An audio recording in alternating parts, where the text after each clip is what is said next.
Hello friend, मैं सोनिया आपका स्वागत करती हूँ अपने YouTube channel biology all in one पर। आज के इस वीडियो में हम आपको बताएंगे सिग्नलिंग लिगेंड, सिग्नलिंग रिसेप्टर और उनके वेरियस टाइप्स के बारे में। सबसे पहले हम बात करेंगे सिग्नलिंग लिगेंड्स की कि सिग्नलिंग लिगेंड्स क्या होते हैं। सिग्नलिंग लिगेंड्स वो केमिकल कंपाउंड होते हैं जो किसी सिग्नल सेंडिंग सेल्स द्वारा प्रोड्यूस करे जाते हैं और टारगेट सेल पे प्रेजेंट रिसेप्टर के साथ बाइंड करके टारगेट सेल में रिस्पॉन्स जनरेट करवाते हैं। उन्हें हम सिग्नलिंग लिगेंड बोलते हैं। On the basis of chemical nature signalling ligands को 3 कैटेगरी में डिवाइड किया गया है। Number 1 hydrophobic signalling ligand, number 2 hydrophilic signalling ligand और नंबर 3 में अदर्स रखे हैं जो कि ना ही तो हाइड्रोफोबिक नेचर को शो करते हैं और ना ही हाइड्रोफिलिक नेचर को शो करते हैं। सबसे पहले हम बात करेंगे हाइड्रोफोबिक सिग्नलिंग लिगेंड्स की। हाइड्रोफोबिक सिग्नलिंग लिगेंड वो सिग्नलिंग लिगेंड्स होते हैं जिन्हें हम वाटर इनसॉल्युबल सिग्नलिंग लिगेंड और लिपिड सॉल्युबल सिग्नलिंग लिगेंड भी कहते हैं।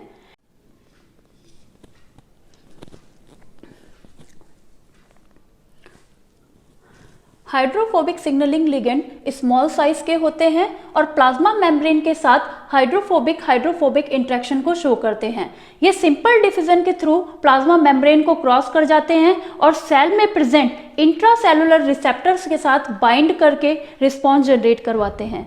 हाइड्रोफोबिक सिग्नलिंग लिगेंड्स का जो बेस्ट एग्जांपल है वो ऑल स्टेरॉइड्स हार्मोन है like oestrogen, progesterone, testosterone in animals and brassinosteroid hormone in plants, thyroid hormones like T3 and T4 है।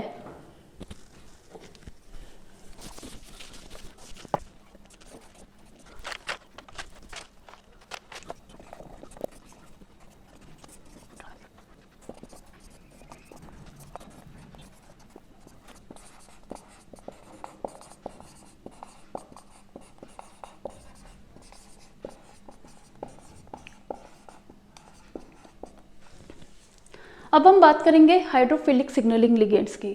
हाइड्रोफिलिक सिग्नलिंग लिगेंड्स जो होते हैं वो लार्ज साइज के होते हैं। नेचर इनका पोलर होता है और due to its large size and polar nature ये प्लाज्मा मेम्ब्रेन को सिंपल डिफ्यूजन के थ्रू क्रॉस नहीं कर पाते और क्योंकि इस प्लाज्मा मेम्ब्रेन को क्रॉस नहीं कर पाते इसलिए ये टारगेट सेल पे प्रेजेंट सेल सरफेस रिसेप्टर के साथ बाइंड करके सिग्नलिंग कैस्केड को एक्टिवेट करवाते हैं फॉर जनरेटिंग अ रिस्पॉन्स। इसका जो एग्जाम्पल है वो ऑल प्रोटीन्स और पेप्टाइड्स। अब हम बात करेंगे अदर सिग्नलिंग लिगेंड्स की। अदर सिग्नलिंग लिगेंड्स की कैटेगरी में हमने उन सिग्नलिंग लिगेंड्स को रखा है जो ना ही तो हाइड्रोफोबिक नेचर को शो करते हैं और ना ही हाइड्रोफिलिक नेचर को शो करते हैं। इसका जो बेस्ट एग्जांपल है वो nitric oxide, olfactory molecule, taste molecule and light है।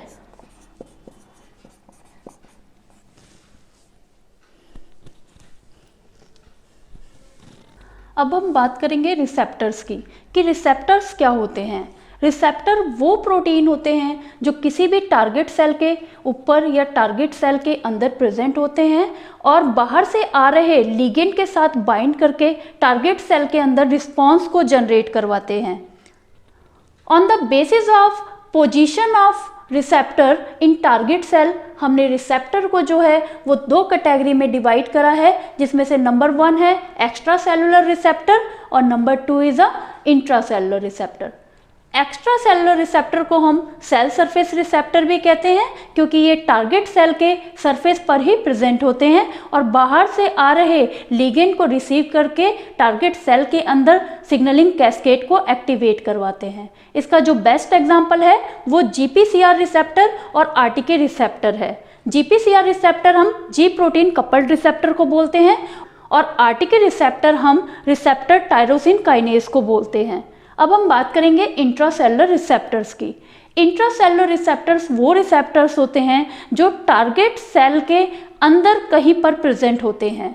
अगर इंट्रासेलुलर रिसेप्टर टारगेट सेल के साइटोसोल में प्रेजेंट होता है तब हम उसे साइटोसोलिक रिसेप्टर बोलते हैं और अगर इंट्रासेलुलर रिसेप्टर अगर टारगेट सेल के न्यूक्लियस में प्रेजेंट होता है तब हम उसको न्यूक्लियर रिसेप्टर बोलते हैं।